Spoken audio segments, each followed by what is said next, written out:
Bismillahirrahmanirrahim. Dear teachers, students and viewers, Assalamu alaikum. As you know, we're learning science and we're learning chapter 8 of class 8. And the chapter deals with the pressure, area, force, etc. In this video, we'll deal with pressure. In our previous video, we learned force, but in this video, we'll learn pressure. So let's begin. Before I formally tell you what is pressure, I will give you an example so that you can understand the things better, which I'll be telling later. ये देखें, look at this book.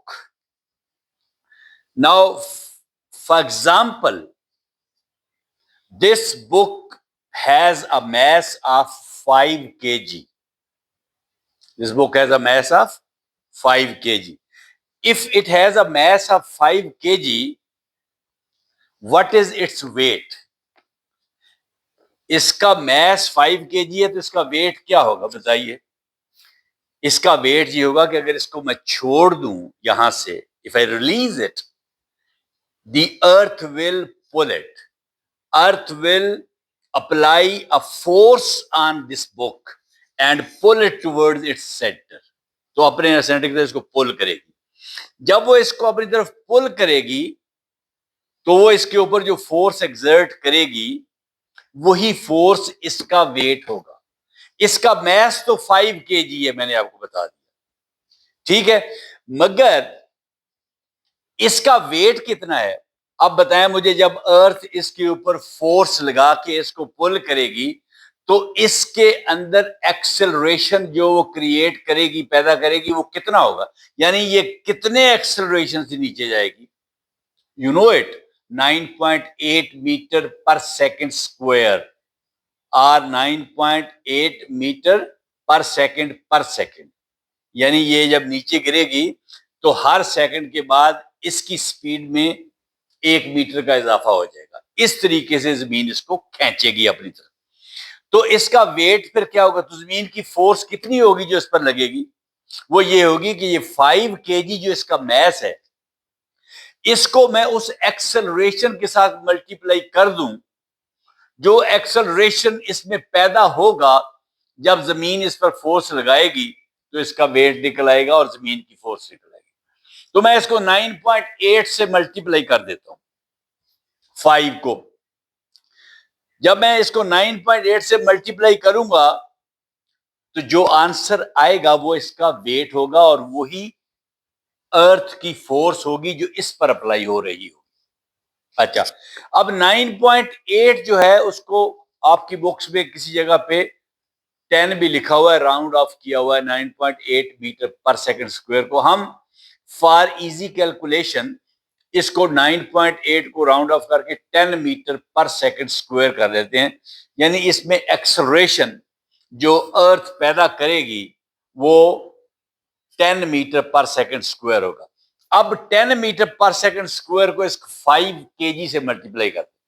5 kg multiplied by 10 metre per second square is 10 into 5, 50 kg metre per second square. Units भी तो साथ लिखने हैं ना, इसका unit लिखना है kg और एक्सेलरेशन का यूनिट लिखना है मीटर पर सेकंड स्क्वायर. तो ये 50 kg पर मीटर स्क्वायर. तो ये kg पर मीटर स्क्वायर का मैंने समझाया था न्यूटन होता है. तो आप 50 kg पर मीटर स्क्वायर लिखने की बजाय आप 50 के साथ कैपिटल N डाल दें, 50 न्यूटन. तो इसके ऊपर 50 न्यूटन फोर्स अर्थ एक्सर्ट कर रही है. यानी इसका वेट 50 न्यूटन है. वेट इसका कितना है? 50 न्यूटन है. यानी इसका मैस तो 5 kg है मगर इसका वेट 50 न्यूटन है. और अर्थ जो इसका ऊपर फोर्स लगा रही है वो भी 50 न्यूटन है, क्योंकि वो अर्थ जो फोर्स इसके ऊपर लगा रही है वो फोर्स ही इसका वेट है, मैस नहीं. मैस तो 5 किलोग्राम है, जो आप तराजू में रख के तोलते हैं वो मैस होता है, वो वेट नहीं होता। साइंस में उसको मैस कहते हैं। तो इसका मैस 5 केजी है। अच्छा, अब मैं आपको बताऊं कि मैंने इस टेबल के ऊपर, ये जो टेबल आपको नजर आ रहा है, ये बुक्स नजर आ रही है, इस टेबल के ऊपर मैंने इन बुक्स को रखा हुआ है जो कि 20 बुक्स है। ठीक, ये मैं आपको एग्जांपल से समझा रहा हूं। ये 20 बुक्स हैं और हर बुक जो है वो 5 केजी की है। ठीक, और ये जो टेबल है इसका जो एरिया है वो इतना है कि ये 2 मीटर इसकी लेंथ है और आधा मीटर, हाफ मीटर इसकी विड्थ है। तो एरिया कितना बन गया? Length multiplied by width. Length कितनी है? 2 मीटर। विड्थ कितनी है? 1/2 मीटर। हाफ को 1/2 ही लिखते हैं ना। तो लेंथ इंटू विड्थ, 2 इंटू 1/2। तो 2 2 के साथ कट जाएगा और 1 बच जाएगा। तो ये अब 2 मीटर इंटू 1 मीटर, मीटर 2 दफा आ गया तो मीटर स्क्वायर आ गया, 1 स्क्वायर मीटर। तो ये जो टेबल जिसके ऊपर ये बुक्स पड़ी हैं इसका एरिया है 1 स्क्वायर मीटर। अब आपने ये बात याद रखनी है कि इस टेबल के ऊपर 20 बुक्स पड़ी हैं और ये 20 बुक्स जितने एरिया के ऊपर पड़ी हैं that area is 1 square metre. ठीक है। अच्छा, अब ये हर बुक की एक फोर्स है, वो भी आपने देख लिया 50 न्यूटन है। अब 50 न्यूटन अगर एक बुक की फोर्स है तो 20 बुक की कितनी फोर्स होगी?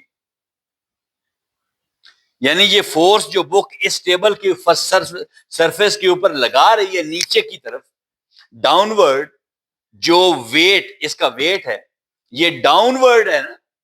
तो ये बुक जो है it's exerting its weight downward on the surface of the table. इसके ऊपर ये प्रेशर डाल रही है, इस एरिया के ऊपर, जितने एरिया के ऊपर ये पड़ी है। ठीक है। तो एक का वेट अगर 50 न्यूटन है तो 20 का कितना होगा? 50 को 20 से मल्टीप्लाई कर दें। ठीक है। तो ये कितना आ गया? 50 मल्टीप्लाई बाय 20, 1000। 1000 न्यूटन जो है ये वेट है इसका। ठीक है।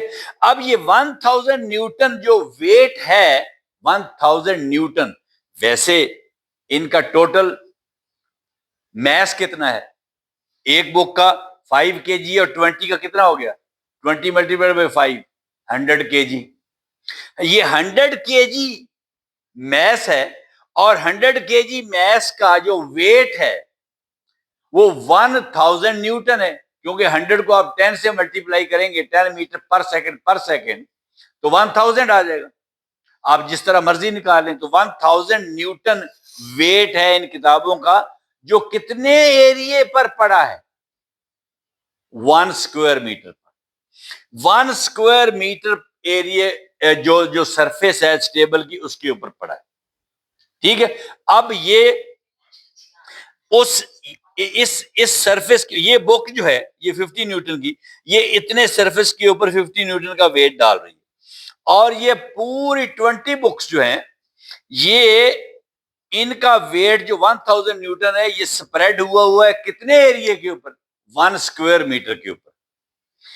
तो अब मैं क्या करता हूं, एरिया मैं घटा देता हूं टेबल का, मगर मैं वेट को कांस्टेंट रखूंगा, वेट कम नहीं करूंगा, एरिया कम करता हूं। ये ले, ये मैं सारी बुक्स जो हैं ये मैं छोटे से एरिया पे रख देता हूं। चलें जी, ये मैं ये लें यहां पे रख देता हूं ये 20 बुक्स।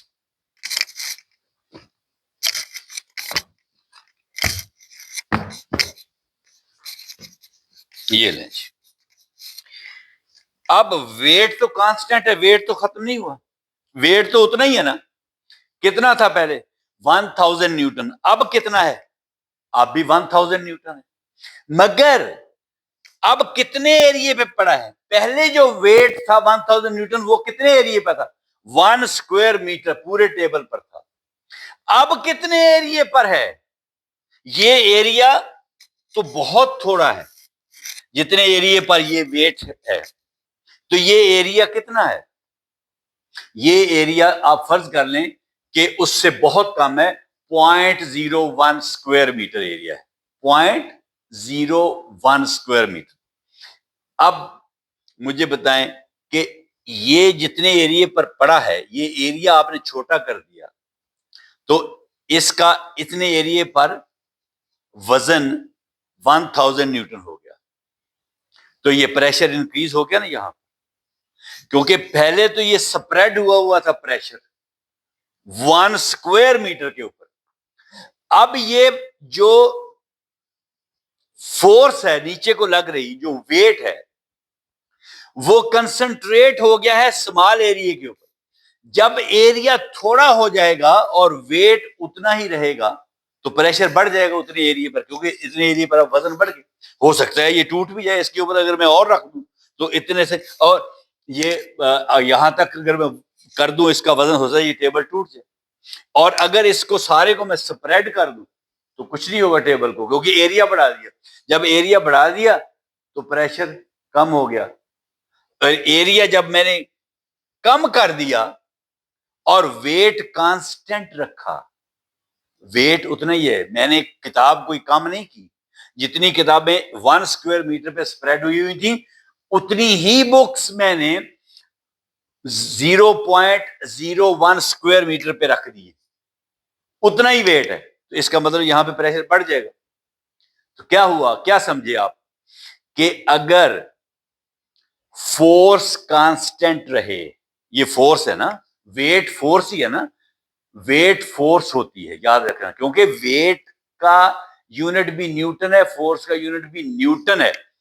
अर्थ जिस फोर्स से आपको पुल कर रही है वो आपका वेट है। फर्ज करें मेरा फर्ज क्या करें, एग्जैक्टली मुझे पता है कि मेरा मैस जो है वो 70 केजी है, वेट मेरा 70 केजी नहीं है, मैस मेरा 70 केजी, और अर्थ मुझे पुल कर रही है एक खास फोर्स के साथ, वो मैंने कैलकुलेट कर दी, वो मैं कैलकुलेट कर लेता हूं। 70 KG multiplied by 10 metre per second, क्योंकि अर्थ मुझे अपने सेंटर की तरफ जिस फोर्स से पुल करती है, उस फोर्स से मेरे अंदर जो एक्सेलरेशन पैदा होता है वो 10 मीटर पर सेकंड है। और अगर मैं अपने मैस को 70 केजी को उस एक्सेलरेशन से मल्टीप्लाई कर दूं 10 मीटर पर सेकंड से, तो मेरा वेट निकल आएगा 70 मल्टीप्लाइड बाई 10 कितना हो गया, 700 केजी, क्योंकि मेरा केजी मैस था ना, मीटर पर सेकंड स्क्वायर जो था वो एक्सेलरेशन का यूनिट था। तो 700 KG metre per second square, और मैंने बताया आपको कि KG metre per second square जो होता है वो न्यूटन होता है। तो 700 न्यूटन मेरा वेट है। मेरा मैस तो 70 केजी है, मगर मेरा वेट 700 न्यूटन है। और अर्थ मेरे ऊपर कितनी फोर्स लगा रही है, 700 न्यूटन। जितनी फोर्स मेरे ऊपर अर्थ लगा रही है उतना ही मेरा वेट है, मगर मैस मेरा 70 केजी है। ठीक है, तो अब ये जो बुक्स हैं इनका 1000 न्यूटन वेट है, यानी फोर्स जो इस टेबल की सिर्फ इतनी छोटी सी सरफेस के ऊपर ये नीचे को लगा रही है, तो ज्यादा प्रेशर पड़ रहा है। अब जरा चलते हैं हम अपने लेसन की तरफ, ये एग्जांपल समझने के बाद। जी, same force different area, same force देख रहे हैं आप, सेम फोर्स डिफरेंट एरिया, यानी फोर्स सेम है, कितनी फोर्स है इनकी, 1000 न्यूटन। डिफरेंट एरिया, पहले एरिया कितना था, 1 मीटर, अब एरिया कितना है, 0.01 स्क्वायर मीटर। पहले था 1 स्क्वायर मीटर, अब है 0.01 स्क्वायर मीटर। ठीक है, तो एरिया डिफरेंट हो गया मगर फोर्स सेम है, 1000 न्यूटन। ठीक है, suppose 20 weights are placed on a table, ये मैंने 20 वेट्स रखे थे on a table. Each weight has a mass of 5 kg, हर वेट का मैस जो है वो 5 केजी है। ठीक है, total mass, total mass is कितना हो गया, 20 इंटू 5 kg 100 kg, क्योंकि ये 20 बुक्स हैं, ठीक है, 20 into 5 100 kg. Suppose the weights are spread evenly over a rectangular area. ये रेक्टेंगल है टेबल जो है, रेक्टेंगुलर एरिया कितना है, 2 into 1/2 metre is equal to 1 square metre. 2 metre into 1/2 metre, तो कितना, 2 को 1/2 मल्टीप्लाई करेंगे तो आंसर क्या आ जाएगा, 1 स्क्वायर मीटर. 2 से कट जाएगा और 1 स्क्वायर मीटर, ये आ गया एरिया. इस एरिया के ऊपर ये 100 kg मैस जो है ये स्प्रेड हुआ है, ठीक है. The weights exert a downward force. ये जो वेट्स हैं ये जब अलग अलग रखे हुए हैं या इकट्ठे रखे हुए हैं तो ये डाउनवर्ड फोर्स लगा रहे हैं. They exert a downward force, their total weight, जो इनका टोटल वेट है वही फोर्स है ऑन द टेबल के ऊपर. Therefore, they exert pressure on the table's surface. तो टेबल की सरफेस के ऊपर फिर प्रेशर बढ़ जाता है, वो प्रेशर डालते हैं. प्रेशर क्या है, कल या उससे पहले वाली वीडियो में भी हमने देखा था कि it is the force per unit area, कि एक फोर्स है जो कि एक पर यूनिट एरिया के ऊपर लग रही है. वो एरिया अगर 1 स्क्वायर मीटर है तो वो फोर्स स्प्रेड हो जाती है, और अगर एरिया थोड़ा है 0.01 स्क्वायर मीटर तो वो कंसंट्रेट हो जाती है, ठीक है. तो वहां पे उसका प्रेशर बढ़ जाता है. हमने कल सीखा था कि pressure is equal to force over area, ठीक है. अब हम फिर दोबारा सीखेंगे उसको. अच्छा जी, now arrange the same 20 weights vertically one above another. अब मैंने वर्टिकली वन अबव अनदर इनको वेट्स को अरेंज कर दिया. The total mass 100 kg, so the total weight and downward force remain same. अब वेट और डाउनवर्ड फोर्स जो है वो कांस्टेंट है. जब ये स्प्रेड था जितनी फोर्स वो कितनी 1000 न्यूटन. अब जब इसको मैंने वन अबव द अदर रखा है तो फोर्स या जो इसका वेट है वो तो उतना ही रहा है, कांस्टेंट हो गया, ठीक है. मगर क्या हुआ है, however the area of contact with the table becomes much smaller. मगर एरिया ऑफ कांटेक्ट, ये जिसके साथ ये बुक्स कांटेक्ट हैं, ये area it has become much smaller. Area बहुत थोड़ा हो गया. The same force is now concentrated over a smaller area. Force उतनी ही है मगर स्मॉल एरिया के ऊपर अब लग रही है. पहले बड़े एरिया के ऊपर लग रही थी, अब स्मॉल एरिया के ऊपर वो फोर्स लग रही है, ठीक है. Therefore the pressure increases, इसलिए प्रेशर बढ़ जाता है. अब क्योंकि एरिया डिक्रीज हो गया तो प्रेशर इंक्रीज हो गया. ये आप इक्वेशन देखें, pressure is equal to force over area. इसका क्या मतलब है कि प्रेशर जो है is directly proportional to the force. area pressure is directly proportional to the force when area is constant, and pressure is inversely proportional to the area when force is constant. ये बहुत एक subtle point है जो मैं बयान कर रहा हूं, इसको मैं आगे जाके समझाता हूं आपको. आप ये समझना है आपने कि pressure is equal to F over A, ठीक है. यानी प्रेशर जो है वो फोर्स के डायरेक्टली प्रोपोर्शनल है. क्या मतलब, अगर फोर्स बढ़ेगी तो प्रेशर बढ़ेगा. यानी फोर्स, ये फोर्स वेट फोर्स ही है ना, वेट बढ़ेगा तो प्रेशर बढ़ेगा. इसको कहते हैं directly proportional. P is directly proportional to F. मगर F ओवर ए नीचे है, ए डिवाइड कर रहा है, ठीक है. तो pressure is inversely proportional to A, यानी एरिया. एरिया के इनवर्सली प्रोपोर्शनल. क्या मतलब, अगर एरिया डिक्रीज हो जाएगा तो प्रेशर बढ़ जाएगा, ठीक है. मगर फोर्स के हिसाब से क्या था, फोर्स इंक्रीज हो जाएगी तो प्रेशर इंक्रीज हो जाएगा। मगर अगर एरिया, अगर फोर्स डिक्रीज हो गई, ये फोर्स को डिक्रीज कर दें आप 1000 न्यूटन को 500 न्यूटन कर दें, तो प्रेशर डिक्रीज हो गया। यानी जब फोर्स डिक्रीज हो गई तो प्रेशर डिक्रीज हो गया। मगर जब एरिया डिक्रीज हुआ, अब आपने एरिया डिक्रीज किया है ना, 1 स्क्वायर मीटर से 0.01 स्क्वायर मीटर एरिया डिक्रीज कर दिया, तो प्रेशर इंक्रीज हो गया। तो यानी जो रिलेशनशिप प्रेशर का एरिया से है वो इनवर्स है। यानी एक क्वांटिटी इंक्रीज हो रही है तो दूसरी डिक्रीज हो रही है। यानी अगर एक क्वांटिटी डिक्रीज हो रही है तो दूसरी डिक्रीज हो रही है। अब एरिया डिक्रीज हो रहा है तो प्रेशर इंक्रीज हो रहा है, एरिया डिक्रीज हो रहा है तो प्रेशर इंक्रीज हो रहा है। यानी एक क्वांटिटी डिक्रीज हो रही है तो दूसरी डिक्रीज हो रही है। इसको कहते हैं इनवर्स प्रोपोर्शन। तो pressure is inversely proportional to area, but pressure is directly proportional to force. यानी फोर्स इंक्रीज हो रही है तो प्रेशर इंक्रीज हो रहा है।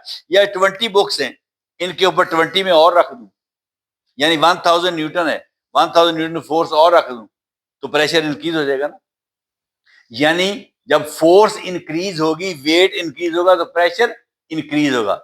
ठीक है। मगर जब एरिया इंक्रीज होगा तो प्रेशर डिक्रीज हो जाएगा, क्योंकि ये फिर फोर्स जो है, जो वेट है, वो स्प्रेड हो जाएगा पूरे एरिया को।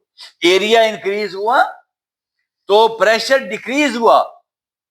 मगर जब फोर्स इंक्रीज हुई, यानी वेट इंक्रीज हुआ, तो प्रेशर इंक्रीज हुआ।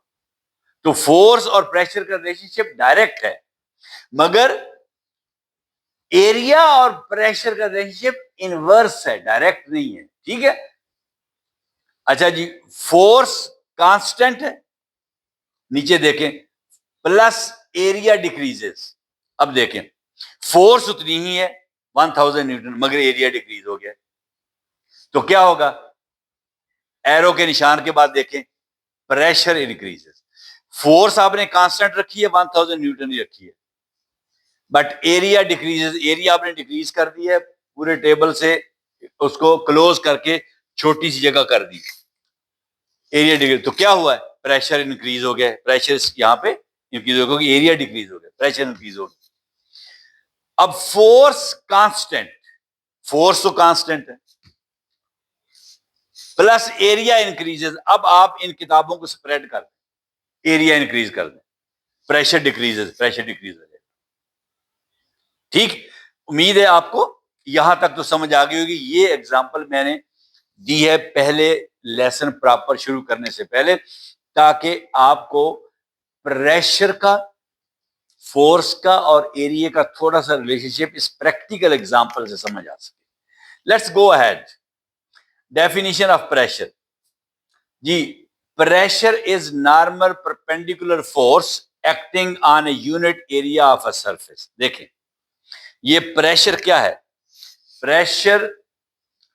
Pressure is the normal, bracket में लिखा है परपेंडिकुलर फोर्स। याद रखना, ये जो फोर्स है ये सिर्फ उस वक्त प्रेशर डालेगी जब ये जिस सरफेस के ऊपर लग रही है, एक्सर्ट हो रही है, उस सरफेस के परपेंडिकुलर होगी। इस तरह नीचे को, ये देखें, ये सरफेस ऐसे है और ऊपर से नीचे दबाव पड़ रहा है, फोर्स ऊपर से नीचे को आ रही है, ये फोर्स नीचे को डाउनवर्ड है ना, तो ये परपेंडिकुलर हो गई ना, तो परपेंडिकुलर को नॉर्मल भी कहते हैं।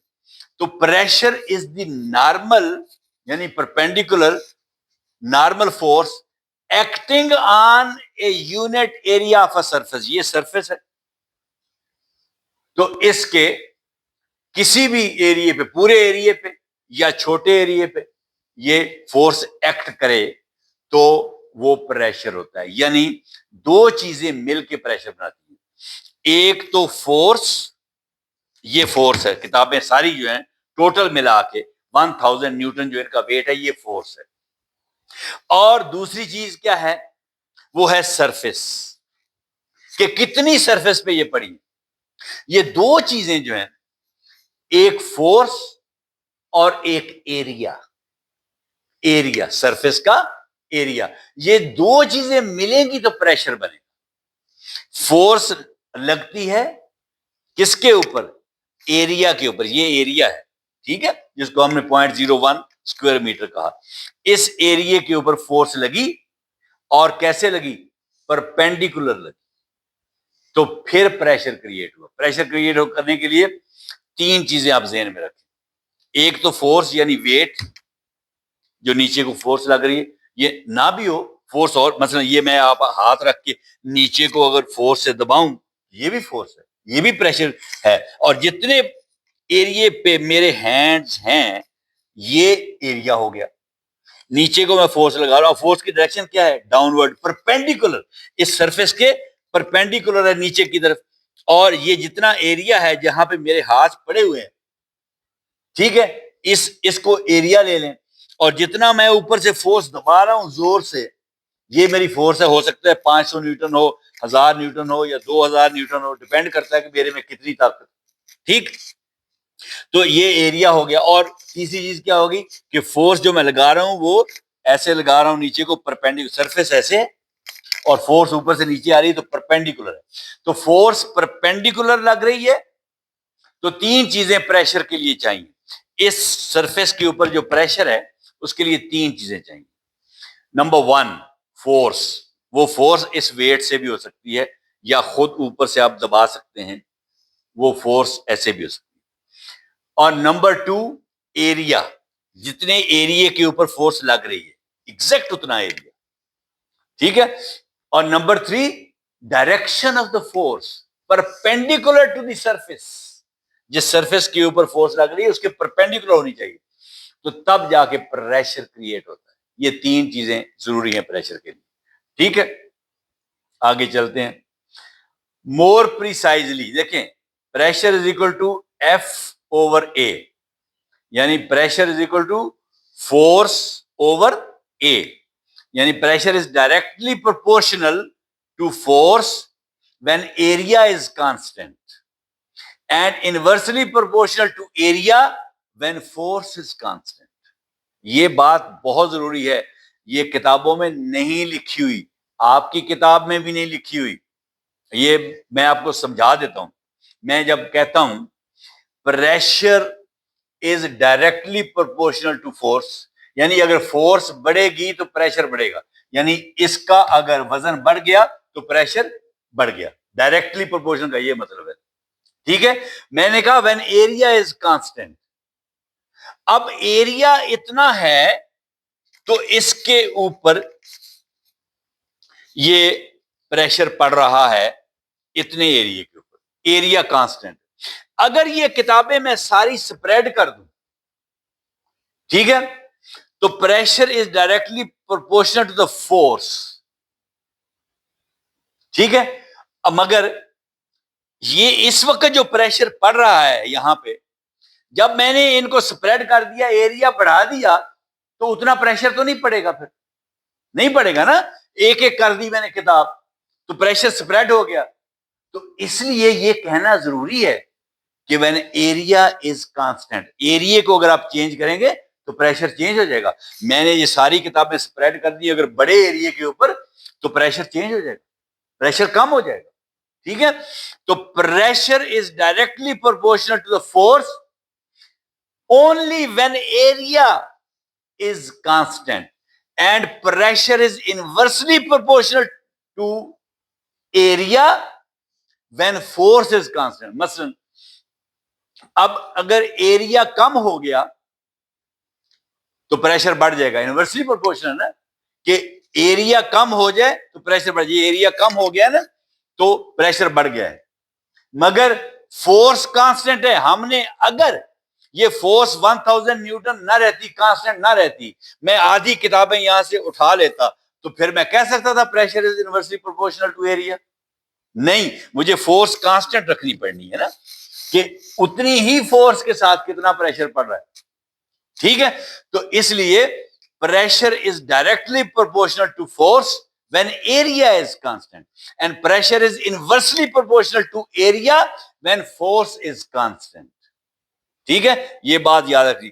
प्रिसाइजली नीचे मैंने लिखा है pressure is F N, N जो है वो नीचे सबस्क्रिप्ट है, बेस पे है एफ के, यहां पे वो कंप्यूटर वो दे नहीं रहा था वो वाली ऑप्शन के, उसको वो बेस पे लिखता। तो ये इसका मतलब ये है कि नॉर्मल फोर्स यानी परपेंडिकुलर फोर्स ऊपर से नीचे को लग रही है, एफ एन का ये मतलब।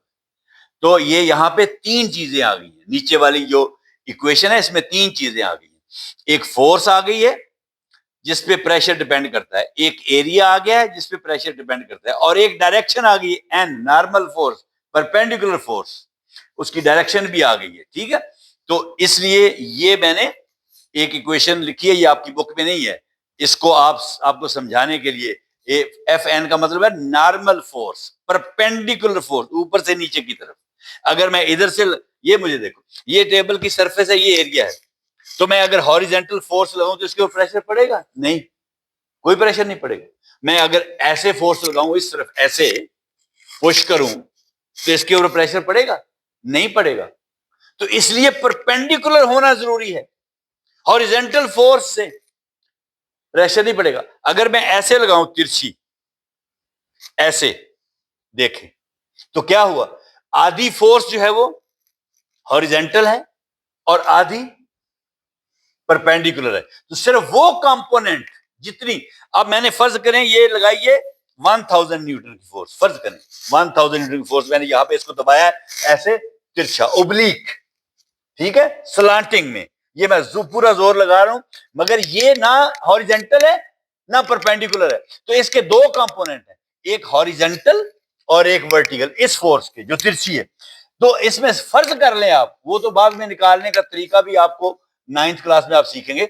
तो फर्ज कर लें कि ये 1000 की फोर्स जो है, इसमें से 500 जो है वो परपेंडिकुलर है और 500 हॉरिजेंटल है। तो हम 500 को लेंगे जब तिरछी लगेगी ऐसे, सिर्फ वो कंपोनेंट जो वर्टिकल है। ठीक है, तो चलें जी आगे चलते हैं। ये सिर्फ मैंने आगे बताया कि P है प्रेशर और F N है नॉर्मल या परपेंडिकुलर फोर्स, और A जो है वो एरिया को जाहिर करता है, area over which the force acts, सिर्फ वो एरिया जिसके ऊपर फोर्स एक्ट कर रही है। पहले ये बुक स्प्रेड थी, तो फिर वो एरिया था जिसके ऊपर फोर्स एक्ट कर रही थी 1 स्क्वायर मीटर। अब ये बुक्स मैंने vertically one upon the other रख दिए हैं, one over the other stack कर दिए हैं। तो अब एरिया ये है, ठीक है, पहले एरिया वो था, अब एरिया ये है, इसलिए ये लिखा है area over which force acts. पहले उतने बड़े एरिया के ऊपर फोर्स एक्ट कर रही थी 1000 न्यूटन की, अब सिर्फ इतने एरिया पे फोर्स एक्ट कर रही है 1000 न्यूटन। फोर्स कांस्टेंट है 1000 Newton. The subscript n reminds us that only the normal component of force यानी perpendicular component of force produces normal pressure. जो प्रेशर प्रोड्यूस करेगा वो, ये कंपोनेंट उसने क्यों लिखा यहां पे, यानी अगर वो फोर्स तिरछी हो तो उसका वो जुज्व जो परपेंडिकुलर बन रहा है, ये फर्ज करें 1000 है, तो जो 500 इसमें परपेंडिकुलर है सिर्फ उसको लेंगे, उस कंपोनेंट को लेंगे। ठीक है, और अगर सीधी बिल्कुल पड़ रही है फिर तो सारे का सारा कंपोनेंट वो है। ठीक है, वो प्रेशर प्रोड्यूस करेगा जो नॉर्मल कंपोनेंट होगा। Pressure depends on both force and area. Pressure किस पर डिपेंड करता है, ये देखें, ये प्रेशर ये डिपेंड करता है force and area. Pressure depends on force and area, मगर तीसरी चीज मैंने बताई है direction also, direction of force, तीन चीजों पे डिपेंड करता है। वैसे तो और भी चीजें हैं वो आप बाद में सीखेंगे, तो मगर ये सिंपली आपको फार्मूले से ये पता चलता है कि प्रेशर जो है वो फोर्स और एरिया पे डिपेंड करता है। A smaller area produces greater pressure for the same force. अगर एरिया स्मॉल होगा तो greater pressure for the same force, अगर फोर्स सेम रहेगी, कांस्टेंट रहेगी, तो greater pressure. A larger area produces pressure for the produces smaller pressure for the same force. अगर force same है 1000 Newton और एरिया लार्ज कर दें तो क्या कहता है, प्रेशर स्मॉल हो जाएगा। अब आपने बुक स्प्रेड कर दी, ठीक है 1000 न्यूटन ही, मगर एरिया बढ़ गया है तो प्रेशर कम हो गया। ठीक है। Whether a body is being pushed और pulled is not by itself the deciding factor, what matters is the normal contact force at the particular contact surface. देखें, बॉडी को आप पुश कर रहे हैं या इसको पुल कर रहे हैं, वो मैटर नहीं करता। मैटर करती है परपेंडिकुलर फोर्स, कि वो जो आप पुश कर रहे हैं या पुल कर रहे हैं, that should be perpendicular to the area surface. वो चीज मैटर करती है, उसकी अहमियत है। अच्छा जी, ये मैंने काशन दिया है आपको, मुहतात किया है, be careful with force increases, pressure increases, force increases, pressure increases. ये स्टेटमेंट मुकम्मल नहीं है, ये स्टेटमेंट इनकम्प्लीट है। मैं गलत नहीं कहता, मगर ये स्टेटमेंट जो है एग्जामिनेशन पॉइंट ऑफ व्यू से इसके नंबर पूरे नहीं आ सकते। ये बात दुरुस्त है कि फोर्स इंक्रीजेस, प्रेशर इंक्रीजेस। अब फोर्स इंक्रीज हो गई है, फर्ज करें ये 1000 न्यूटन थी, इतनी ही बुक्स में ऊपर और रख दूं तो फोर्स इंक्रीज हो गई, वेट इंक्रीज हो गया तो प्रेशर इंक्रीज हो गया। ठीक है, क्योंकि डायरेक्टली प्रोपोर्शन है। Force increases, pressure increases. क्या मतलब? कि फोर्स, जो प्रेशर है, that is directly proportional to the force. Pressure is directly proportional to the force. क्या मतलब? एक चीज बढ़ रही है तो दूसरी भी बढ़ रही है, एक चीज कम हो रही है तो दूसरी भी कम हो रही है। ठीक है, तो ये रिलेशनशिप है फोर्स का प्रेशर के साथ। मगर यहां पे जो मैंने बी केयरफुल लिखा है ना, वो मैं नीचे बताता हूं आपको मैंने क्यों लिखा है। आपने यहां पे ये जरूर बताना था कि force increases, pressure increases, but when when this thing happens, when area is constant, only if area is constant, उस वक्त फोर्स इंक्रीजेस, प्रेशर इंक्रीजेस।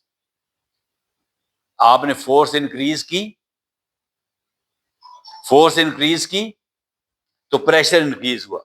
अब यानी एरिया आपने यही रखना है, इसके ऊपर आप ऐड करते हैं फोर्स इंक्रीज की, तो एरिया कांस्टेंट रखना है। तो यहां पे क्या लिखा है? यहां पे लिखा है फोर्स इंक्रीजेस, प्रेशर इंक्रीजेस। तो ये बताता ही नहीं कि एरिया का क्या, कि अगर मैं ये 20 बुक्स और ले आऊं यहां पे और रख दूं वहां पे, तो फोर्स तो इंक्रीज हो गई ना, कि 1000 न्यूटन ये हो गया और 1000 न्यूटन वो हो गया, फोर्स इंक्रीज हो गई। तो क्या अब प्रेशर इंक्रीज हुआ है? नहीं। इसलिए प्रेशर उस हिसाब से तो नहीं इंक्रीज हुआ। यहां पे इस एरिया पे बात तो प्रेशर की, आप प्रेशर की डेफिनेशन क्या है? प्रेशर पर यूनिट एरिया, कि एक खास एरिया के ऊपर प्रेशर। आपने वो 20 जो मजीद बुक्स 1000 न्यूटन वेट की लाए वो उधर रख दी। नो, आपने इसके ऊपर रखनी है, एरिया कांस्टेंट रहेगा, एरिया वही रहेगा। तो फिर आप कह सकते हैं force increases, pressure increases only when area remains constant. Area वही रहेगा, जितने जितने जहां पे ये पड़ी है इनके ऊपर ही वो रखें। The statement needs a condition, इसकी एक शर्त है इस स्टेटमेंट की, जो ऊपर लिखी है ना statement, force increases, pressure increases, तो इसकी एक कंडीशन है, for a constant area increasing the normal force increases pressure. ये लिखेंगे आप, for a constant area, area constant अगर रखेंगे आप, तो फिर इंक्रीजिंग द नॉर्मल फोर्स, यानी परपेंडिकुलर फोर्स जब इंक्रीज करेंगे तो प्रेशर इंक्रीज होगा।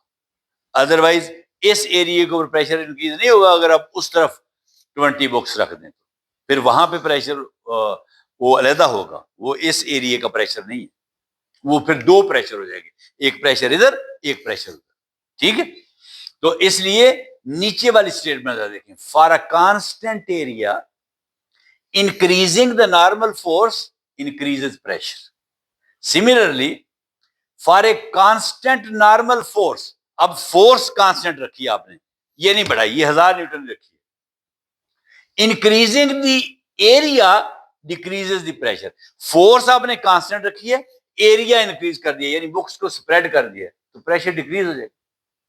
ठीक है, मगर शर्त क्या है, आपने फोर्स कांस्टेंट रखी है, एरिया जो है वो उसको इंक्रीज कर दिया. जब एरिया इंक्रीज कर दिया तो प्रेशर डिक्रीज हो गया. तो ये है इनवर्स प्रोपोर्शन. ठीक, तो मैथमेटिकली ये देखें, pressure is directly proportional to force. ये जो सिंबल है, ये साइन है, ये sign of symbol of proportionality भी इसको कहते हैं. तो pressure is directly proportional to force. क्या मतलब कि अगर फोर्स बढ़ जाएगी तो प्रेशर बढ़ जाएगा, यानी इसके ऊपर मैं और फोर्स रख दूंगा तो इस सरफेस के ऊपर प्रेशर बढ़ जाएगा. तो इसको कहते हैं डायरेक्टली प्रोपोर्शनल. ठीक है, मगर आगे मैंने लिख दिए, only when area is constant and pressure is inversely proportional to area 1/a. 1/a यानी F over A. 1/a, F को मैं अगर मल्टीप्लाई करूं 1/a के साथ, क्या हो जाएगा, F/a. तो यही हमने लिखा था, pressure is equal to F/a. ठीक है ना. तो ये pressure is inversely proportional to area. ये प्रोपोर्शनैलिटी साइन के बाद आपने 1/a लिखा है. अगर तो लिखते सीधा A तो फिर डायरेक्टली प्रोपोर्शनल होना था, जिस तरह ये है, मगर ये इनवर्सली प्रोपोर्शनल है एरिया जो है. कैसे? इसका मतलब ये है कि अगर एरिया इंक्रीज होगा तो प्रेशर डिक्रीज हो जाएगा. इसके उलट ये था, फोर्स इंक्रीज हुई थी तो प्रेशर इंक्रीज हो गया था, मगर यहां पे एरिया इंक्रीज होगा तो प्रेशर डिक्रीज हो जाएगा. क्यों? इन बुक्स को स्प्रेड कर दें, एरिया इंक्रीज कर दें तो प्रेशर डिक्रीज होगा ना. तो एरिया इंक्रीज हो गया तो प्रेशर डिक्रीज हो गया. इसको कहते हैं इनवर्स प्रोपोर्शन. मगर only when force is constant. ये आपने 1000 न्यूटन ही रखनी है फोर्स, वेट नहीं आपने कम ज्यादा करना. ठीक है. अच्छा जी, pressure is directly proportional to the force, normal force मैंने Fn लिखा है, perpendicular force, when area is constant, and pressure is inversely proportional to area when force is constant. Without specifying what is being held constant, the statement can be misleading. मैंने गलत नहीं कहा था, मगर misleading है statement. अगर आपने ये ना बताया कि कौन सी क्वांटिटी कांस्टेंट रखनी है, यहां पे जब आपने ये जो कहा मैथमेटिकली, ये जो कहा pressure is directly proportional to force, तो आपको पता होना चाहिए कि आपने कौन सी क्वांटिटी कांस्टेंट रखनी है, फिक्स रखनी है, जो चेंज नहीं होनी है. तो वो एरिया है. और यहां पे pressure is inversely proportional to area, तो आपको पता होना चाहिए कि कौन सी क्वांटिटी कांस्टेंट है, फोर्स कांस्टेंट है. ठीक, यही बात वो कह रहा है एंड पे. आगे तीसरा पॉइंट ये है, the thumbtacks example needs one small correction. देखें, आपकी बुक में एक एग्जाम्पल दी है, मैंने उसमें एक करेक्शन की है. वो एक पेन की जो एग्जाम्पल दी हुई है कि आप अपने थंब से वो एक पेन को आप वुड में लगाते हैं. आप यूजुअली करते हैं ना कि एक कार्डबोर्ड या वुड का बोर्ड, ऊपर आप कागज लगा के तो ऊपर पेन से उसको अटैच करते हैं, पिने लगाते हैं ना. वो पेन का ऊपर कैप सा होता है, बड़ा ब्रॉड फ्लैट हेड होता है, और नीचे वो थिन पीस होता है, थिन एंड होता है, जो बहुत टाइनी एरिया होता है उसका. ऊपर से आप प्रेशर डालते हैं तो वो नीचे पेन जो है वो उसके अंदर पेनिट्रेट कर जाती है, कागज में से पेनिट्रेट होकर वुड में पेनिट्रेट कर जाती है. तो आप उसको उसके ऊपर लगा के, बोर्ड के ऊपर, फिर उसके ऊपर आप कोई या तो पेंटिंग करते हैं, या आप लिखते हैं, या ड्राइंग करते हैं, कुछ भी करते हैं. मगर आपने देखा होगा वो पेन जो है ऊपर से आप अपने थंब से, इसलिए उसको थंब टैग कहते हैं. ये जो पेन होती है इसको थंब टैग कहते हैं. उस पेन का नाम ही थंब टैक है। ठीक है, ये आपकी बुक में नहीं लिखा हुआ, मगर मैं आपको बता रहा हूं कि उस पेन का नाम जो आपकी बुक में उसने कहा है कि थंब से आप दबाएं, तो वो उस पेन का नाम थंब टैक है। अच्छा, इसमें करेक्शन क्या है? उसने कहा कि जब आप उसके ऊपर, पेन के ऊपर आपने थंब से प्रेशर डालेंगे, तो वही प्रेशर जो है वो उस प्रेशर से जो उस पेन का पॉइंटेड एंड है, पॉइंटेड एंड वो वुड के अंदर चला जाएगा उसी प्रेशर से। नहीं, मैं एग्री नहीं करता इस बात से। उसी प्रेशर से नहीं जाएगा। क्यों? जब आपने थंब से प्रेशर डाला जिस एरिया के ऊपर, वो एरिया तो ज्यादा था। अब अगर एरिया ज्यादा हो, अब देखें, मुझे बताएं कि वो जो ऊपर कैप है उसकी, थंब टैग की, वो पेन जो है उसकी कैप जो है उसका एरिया ज्यादा है, और वो जो टिप है उसकी जो नीचे जानी है उसका एरिया कम है। तो अभी हमने पढ़ा कि जब एरिया डिक्रीज हो जाएगा तो प्रेशर इंक्रीज हो जाएगा। जब मैंने ऊपर प्रेशर डाला, वो चौड़ा एरिया था, ब्रॉड एरिया था, फ्लैट एरिया था, तो जब एरिया बढ़ जाएगा तो फोर्स कम हो जाएगी, तो यानी प्रेशर कम हो जाएगा। सॉरी, फोर्स तो मैंने उतनी ही डाली हुई है, तो प्रेशर कम हो गया। अब ऊपर जो मैंने प्रेशर डाला, अब जब नीचे वो प्रेशर गया पेन के अंदर से, तो जब टिप पे गया तो एरिया कम हो गया। अब जब आपने एरिया कम किया तो प्रेशर बढ़ नहीं गया, तो प्रेशर बढ़ जाएगा। तो जो उसने कहा कि वही प्रेशर जो आपने ऊपर डाला है, उसी प्रेशर से आपकी पेन जो है वो वुड के अंदर जाएगी, ये बात उसने गलत की। इस तरह नहीं है। जो प्रेशर आपने उसकी कैप के ऊपर डाला वो थोड़ा था, जब वो, क्योंकि फोर्स तो वही है कांस्टेंट, आपने जितनी थंब से फोर्स लगाई ऊपर से, फोर्स वही है, मगर प्रेशर कैप के ऊपर जो है वो कम है, मगर टिप के ऊपर ज्यादा है, क्योंकि एरिया कम हो गया है टिप का, वो एरिया कम है। जब एरिया कम हो जाएगा, ये जो एरिया आपने कम किया, तो प्रेशर बढ़ गया ना। फोर्स तो सेम है, फोर्स तो वही है जो अंगूठे से मैं लगा रहा हूं, मगर ऊपर एरिया चौड़ा है, वहां पे प्रेशर कम है, नीचे टिप के ऊपर प्रेशर ज्यादा है। ये एक मैंने करेक्शन करनी थी आपकी बुक में जो एग्जांपल दी है उसकी। नीचे मैंने इसको लिखा है इसी तरह इंग्लिश में, समझा मैंने दी है, जल्दी से मैं बताता हूं। Your thumb applies a force to the thumb tack ऊपर, the force is transmitted through the thumbtack to its sharp tip. Sharp tip पे चलेगी. The tip touches the wood over a very small area. अब जो tip है वो would को बहुत small area पे टच कर रही है। ठीक है, द सेम फोर्स, वही मेरे थंब की, अंगूठे की force, acting on a smaller area produces greater pressure. देखा है, वहां पे प्रेशर बढ़ गया है जाके टिप के ऊपर। ऊपर नेल, वो जो जो जो पिन थी, जो थंब टैग था, उसके ऊपर जो उसका राउंड ब्रॉड फ्लैट एंड था, उसके ऊपर जब प्रेशर मैंने डाला वो प्रेशर कम था, मगर जब वो प्रेशर कन्वे हुआ टिप के ऊपर, तो टिप तो बहुत स्मॉल एरिया के साथ टच कर रही है, तो एरिया स्मॉल हो जाएगा तो प्रेशर बढ़ जाएगा, तो प्रेशर वहां पे बढ़ गया। फोर्स सेम है, फोर्स इज कांस्टेंट। ठीक है, the same force acting on a smaller area produces greater pressure. अब टिप पे ऊपर प्रेशर ज्यादा है ऊपर की निस्बत जहां पे आपने अंगूठा रखा हुआ है। Therefore, the pressure exerted by the tip on the wood is very high. This high pressure allows the tip to penetrate the wood easily. ये हाई प्रेशर जो टिप पे गया है, ये इजीली अब वुड में वो पेनिट्रेट कर जाएगी, दाखिल हो जाएगी।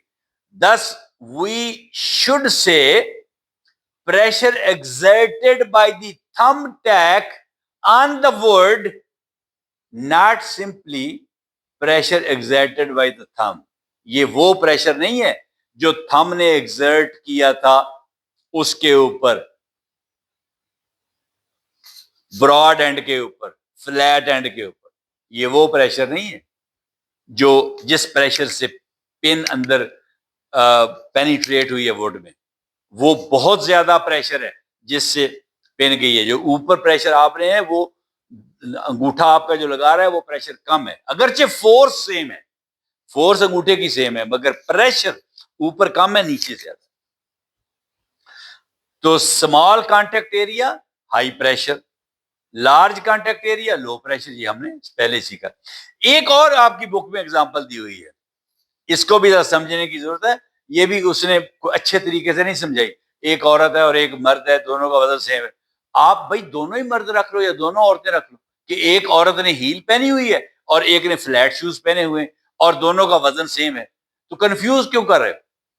तो ये 2 पर्सन्स लिख दें आप, ये जरूर लिखना है कि 1 लेडी है और 1 मैन है और दोनों का वेट सेम है, और एक ने हील पहनी हुई है, जो शूज पहना है, और एक ने फ्लैट पहना हुआ है। तो हील जो है उसके ऊपर, चूंकि वो जब जमीन के साथ हील टच करती है तो उसका चूंकि एरिया स्मॉल है तो प्रेशर वहां पे बढ़ जाता है, तो वो जमीन के अंदर धंस जाती है।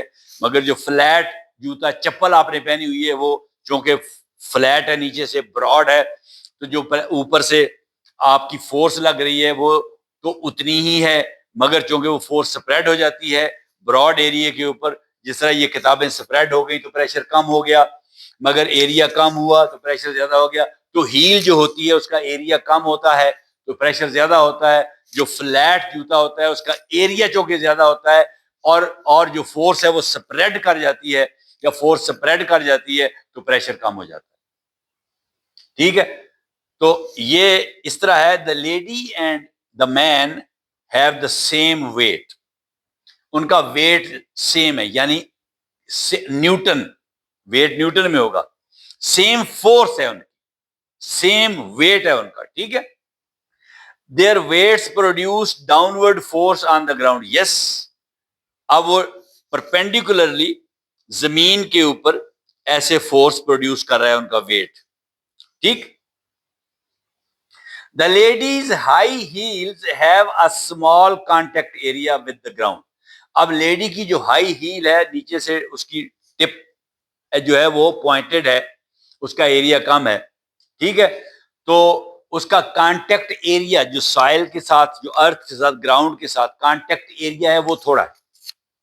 The men's flat shoes have a larger contact area, जो बंदे के चप्पल पहनी हुई है चौड़ी, उसका कांटेक्ट एरिया जमीन के साथ ज्यादा है, ग्राउंड के साथ कांटेक्ट एरिया उसका ज्यादा है, तो एरिया ज्यादा होगा तो क्या होगा, क्योंकि वेट दोनों का सेम है, यानी फोर्स कांस्टेंट है, फोर्स कांस्टेंट है, और एरिया ज्यादा होगा तो प्रेशर कम होगा, क्योंकि हमने पढ़ा है कि एरिया जो है वो प्रेशर के इनवर्सली प्रोपोर्शनल। ठीक है, एरिया ज्यादा होगा तो प्रेशर कम होगा, मगर चूंकि हील का एरिया कम है तो प्रेशर ज्यादा होगा, तो इनवर्सली प्रोपोर्शनल। ये उसने बताया है, the same downward force concentrated over smaller area produces greater pressure, ये जो औरत वाली बात है, लेडी ने जो पहनी हुई है, क्योंकि फोर्स सेम है, लेडी का भी उतना ही वेट है, मैन का भी उतना ही वेट है, तो इसका मतलब ये है कि मगर same force is producing different pressure, same force is producing different pressure, क्यों? Because the area in case of lady is smaller, तो वहां पे प्रेशर ज्यादा है, जब एरिया थोड़ा होगा तो प्रेशर ज्यादा होगा, and area in case of man is greater, area ज्यादा होगा तो प्रेशर कम होगा, इनवर्स प्रोपोर्शनल एरिया, वो हमने अभी सीखा। ठीक है, तो the same force distributed over a larger area produces less pressure, अब लार्जर एरिया है, जो बंदे ने जूता पहना हुआ है तो प्रेशर कम हो जाएगा, therefore the lady exerts greater pressure on the ground through her heels, अब हील की वजह से उसका प्रेशर जमीन पर ज्यादा है और वो जमीन के अंदर धंस रही है, जिसको पंजाबी में आप कहते हैं खुब रही है। ठीक है, the man exerts less pressure because its weight is distributed over large area, जी मैंने नीचे इंपॉर्टेंट बात लिखी है इसलिए मैंने इसको ब्लू कलर में लिखा है, की आइडिया क्या है, two people with the same weight can exert different pressures, देखें दो लोग हैं, सेम फोर्स है दोनों की, वेट क्या है, फोर्स है ना, दे एक्सर्ट डिफरेंट प्रेशर, एक का प्रेशर ज्यादा है, एक का कम है। क्यों? If their contact areas are different, अगर उनके कॉन्टेक्ट एरियाज डिफरेंट होंगे तो वो डिफरेंट प्रेशर डालेंगे। ठीक, ये आगे फिर वही मैंने लिख दिया, P is equal to F A, same force, force constant है, प्लस स्मॉलर एरिया, मगर एरिया थोड़ा है तो greater pressure, same force plus larger area smaller pressure. Force same है, वेट दोनों का सेम है, मगर एक स्मॉलर एरिया है, एक लार्जर एरिया है, तो उससे प्रेशर चेंज हो जाता है। आगे है जी न्यूमेरिकल एग्जांपल जो आपकी बुक में दी हुई है। एक आपकी बुक ने अली का नाम लिखा है, वो कहते हैं कि जो अली है ना जी, उसकी फोर्स 500 न्यूटन है। क्या मतलब? उसका वेट 500 न्यूटन है अली का। ठीक है, यानी अली जब जमीन पर खड़ा है इस तरह, मुझे आप अली समझ, तो 500 न्यूटन मेरा वेट है, मैस नहीं, वजन जो तोलते हैं वो नहीं, ना ना, वेट, जिस फोर्स से जमीन मुझे पुल कर रही है वो 500 न्यूटन है, उसको वेट कहते हैं। तो मेरा मैस कितना होगा? जरा 500 न्यूटन से निकालना मेरा मैस कितना होगा। भाई 10 पे डिवाइड कर देना, 10 मीटर पर सेकंड डिवाइड कर दें 10 पे, तो 50 केजी। तो मेरा जो असल वजन, जिसको आप वजन कहते हैं, मैस एम, वो 50 केजी है, मगर वेट जो डब्ल्यू है मेरा वेट, वो 500 न्यूटन है। ठीक है, तो 500 न्यूटन, और जितने एरिया में मैं कर रहा हूं ये मेरे फुट हैं, ये जितने एरिया पर मेरे दोनों फीट हैं, ये एरिया है 0.025 स्क्वायर मीटर, बहुत थोड़े एरिया पे मेरे दोनों पाँव हैं। ठीक है, अब मेरी फोर्स जितने एरिया पे लग रही है वो प्रेशर बताएगी। Force per unit area is pressure, यही पढ़ा ना हमने कि force divided by area is pressure. अब फोर्स मेरी 500 न्यूटन है, जितने एरिया पे मैं खड़ा हूं वो है 0.025 स्क्वायर मीटर। तो फार्मूला क्या है? Pressure is equal to force divided by area. तो फोर्स क्या है? 500 न्यूटन, डिवाइडेड बाय एरिया कितना है? फोर्स कितनी है? 500 न्यूटन, डिवाइडेड बाय एरिया कितना है? 0.025 स्क्वायर मीटर। तो force over area is pressure. तो अब इसको अगर आप डिवाइड करें तो आंसर क्या निकलेगा? ये 500 को 0.025 से डिवाइड करें, जिनको डिवाइड करना आता है, तो जिनको ये डेसिमल का पता है, ये इस डेसिमल को आप परली तरफ ले जाएं, 3 दर्जे 1 2 3, 3 दर्जे उधर ले जाएं यहां पे, तो ये क्या हो जाएगा? 25 बन जाएगा। जब डेसिमल 3 दर्जे उधर जाएगा तो क्या बनेगा? 25। जब इसको आप 3 दर्जे उधर लेके जाएंगे तो जो ऊपर है उसको भी 3 दर्जे उधर ले जाएंगे, उसमें 3 जीरो और ऐड करें, 1 2 3, तो 500,000, 5 लाख, 5 लाख के नीचे 25। अब 5 लाख को 25 से डिवाइड करें तो आंसर 20,000 आ जाएगा। तो 20,000 आंसर आया, मगर ये प्रेशर है, प्रेशर का यूनिट और है। देखें, फोर्स का यूनिट क्या था? न्यूटन। ठीक है, एरिया का यूनिट क्या था? Square metre. एक्सेलरेशन का यूनिट क्या था? Metre per second square. Mass का यूनिट क्या था? केजी। तो प्रेशर का यूनिट क्या है? पास्कल। पास्कल, और उसको इस तरह लिखते हैं, अगर उसका सिंबल जो है वो ये है, sign P small A, P capital A small.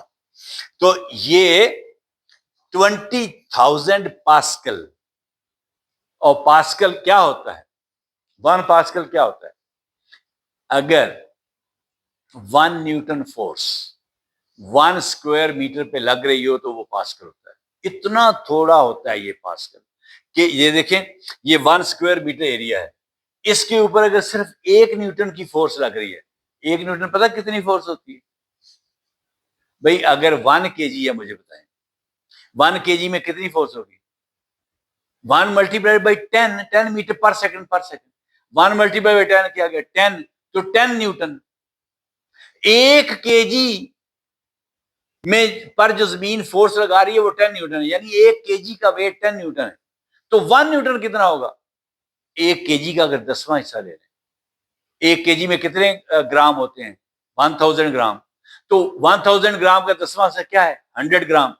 अगर आप 100 ग्राम ले लें मैस, तो उसका वेट जो है वो 1 न्यूटन है, उसके ऊपर फोर्स जो लग रही है वो 1 न्यूटन है। अब मुझे बताएं, अगर आपने 100 ग्राम कितना होता है?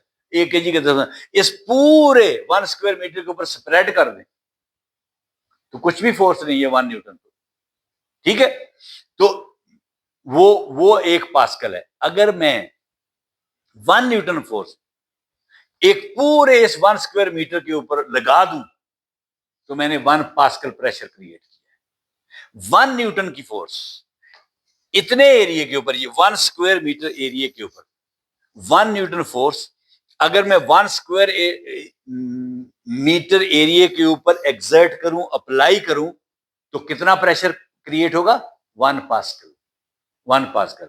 यानी मैं ये कह रहा हूं कि मैं इस सारे 1 स्क्वायर मीटर एरिया के ऊपर 100 ग्राम चीनी बखेर, तो दैट इज कितना प्रेशर वो क्रिएट करेगी इसके ऊपर? 1 पास्कल।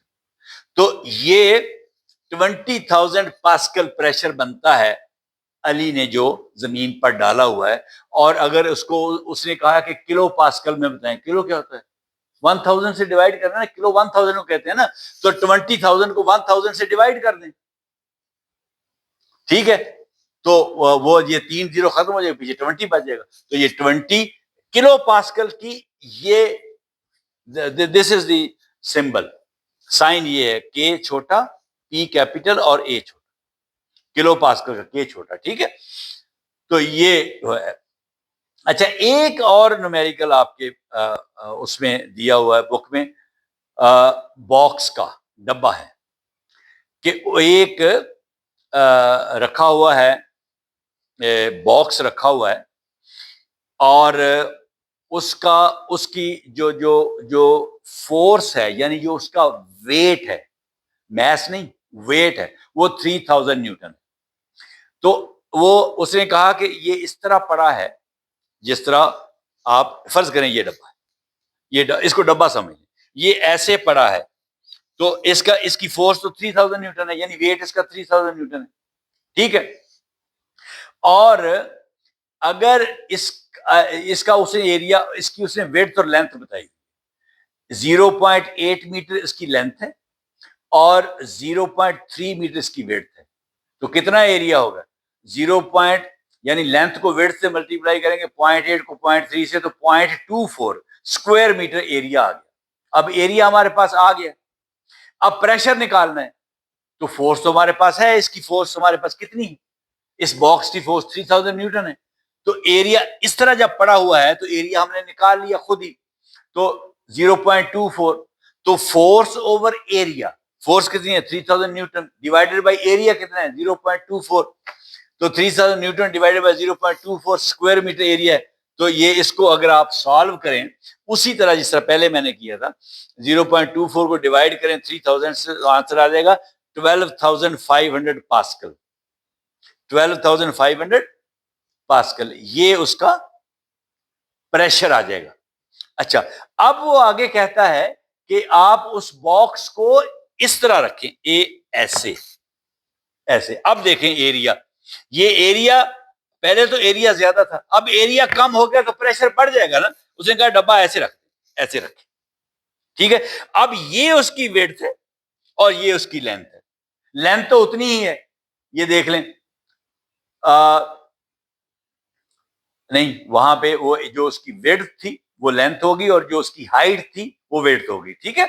इससे अब आप देखें जरा उस आपने उस पेज पे, दैट इज पेज 99, प्रोबेबली 99 के टॉप पे आपकी बुक में ये दिया हुआ है बॉक्स, इस तरह रखा। जब आप इस तरह रखेंगे तो जरा गौर से देखें कि विड्थ क्या बनती है और लेंथ क्या बनती है। तो विड्थ उसमें बनती है 0.2 मीटर और लेंथ बनती है 0.3 मीटर। तो ये 0.3 मीटर मल्टीप्लाई बाय 0.2 मीटर, तो ये इसका एरिया आ गया 0.06। 3 2s आर 6, मगर अब कितने डिजिट के बाद आपने लगाना है डेसिमल इस तरफ से, क्योंकि ये एक एक डिजिट ये है और एक डिजिट ये है, तो 2 डिजिट के बाद, तो 3 2s आर 6, जब 2 डिजिट के बाद लगाएंगे तो 6 से पहले 0 लगाएंगे, तो 0.06। 0.06 स्क्वायर मीटर आपका एरिया आ गया। अब ये फोर्स तो वही है क्योंकि इसका वजन तो उतना ही है, मगर अब आपने इसको ऐसे रख दिया। प्रेशर देखना है कि बढ़ता है कि कम होता है, क्योंकि एरिया कम हो गया है, मेरे ख्याल में प्रेशर बढ़ना चाहिए। अब देखते हैं क्या आंसर निकलता है। यस, आंसर निकला है 50,000 पास्कल। जब ये ऐसे पड़ा था, ऐसे ज्यादा एरिया था, तो प्रेशर था 12,500 पास्कल। जब एरिया कम हो गया और वजन उतना ही है 3,000 न्यूटन, कांस्टेंट है, मगर एरिया सरफेस के साथ जो टच कर रहा है, अब एरिया कम हो गया है तो प्रेशर बढ़ गया। देखा, 50,000 हो गया, 12,500 पास्कल से 50,000 पास्कल हो गया है प्रेशर, इतना ज्यादा हो गया। ये जी यहां तक प्रेशर, एरिया एंड फोर्स का रिलेशनशिप ये मैंने आपको समझा दिया है। काफी लंबी वीडियो हो गई है, मगर उम्मीद है कि आपको इन प्रैक्टिकल एग्जांपल से अच्छी समझ आई होगी। मुझे इजाजत दें, अल्लाह हाफिज।